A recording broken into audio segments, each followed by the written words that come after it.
What's going on, everyone? Welcome to Cooking with Kunchi.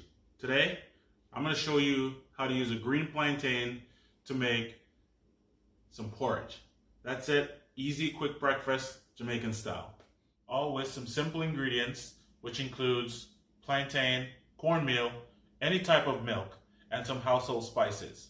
Nutmeg, cinnamon, vanilla. Stay tuned, make we run about.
Thank you for watching our video today.